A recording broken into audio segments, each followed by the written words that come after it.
Hello बच्चों, आइए देखते हैं प्रश्न। कह रहा है कि निम्न में से कौन परिमेय संख्या है। विकल्प ए दिया गया वर्गमूल में 3, बी दिया गया 2 वर्गमूल में 3 बटा वर्गमूल में 2 वर्गमूल में 2 बटा वर्गमूल में 2, और सी दिया गया 4 प्लस वर्गमूल में 5, और डी दिया गया वर्गमूल में 6। चलिए इसको हल करते हैं। सबसे पहले हम क्या करेंगे, मुख्य अवधारणा लिखेंगे। मुख्य अवधारणा, तो ये क्या होगा इस प्रश्न के लिए। तो देखिए परिमेय संख्या क्या होता है ये जान लेते हैं। परिमेय संख्या की अगर बात करें तो होता है आपका p बटा q के रूप में, जहां q बराबर नहीं होना चाहिए शून्य के, और p कामा q क्या होगा, एक पूर्णांक होना चाहिए, तभी वो परिमेय संख्या है, अन्यथा नहीं है। तो चलिए दिए गए प्रश्नों को हल कर लेते हैं। तो यहाँ पे अगर विकल्प ए की बात करें तो ये कितना है, वर्गमूल में 3, जो कि ये आपका क्या है, अपरिमेय संख्या है। क्या है, अपरिमेय संख्या।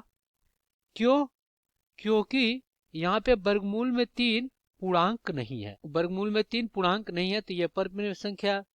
तो वर्गमूल में 3 पूर्णांक नहीं है तो यह अपरिमेय संख्या। अगर हम विकल्प बी की बात करें तो 2 वर्गमूल में 2 और बटा में क्या है, वर्गमूल में 2, तो वर्गमूल में 2 से वर्गमूल में 2 कट जाएगा, तो यहाँ पे सिर्फ 2 बचेगा, और 2 के नीचे 1 लिख दे तो ये आपका क्या है, एक p बटा q के रूप में है, जहाँ q बराबर नहीं है शून्य के, और एक पूर्णांक भी है।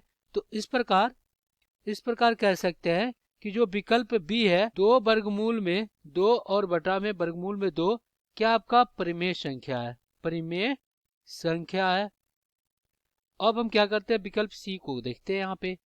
तो देखिए क्या है, 4 प्लस वर्गमूल में 5। तो देखिए 4 प्लस वर्गमूल में 5, यहाँ पे देखिए वर्गमूल में 5 आपका अपरिमेय संख्या है। अपरिमेय संख्या, अगर हम क्या करते हैं इसमें 4 भी जोड़ते हैं तो ये अपरिमेय संख्या होगी, तो ये क्या होगा आपका, अपरिमेय संख्या होगा।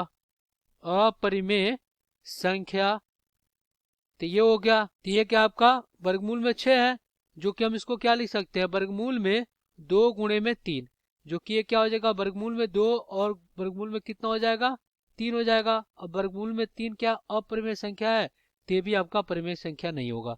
तो इस प्रकार विकल्प में देखा जाए तो विकल्प बी आपका सही हो जाएगा। आशा करते हैं बच्चे प्रश्न आपको समझ में आया होगा। धन्यवाद।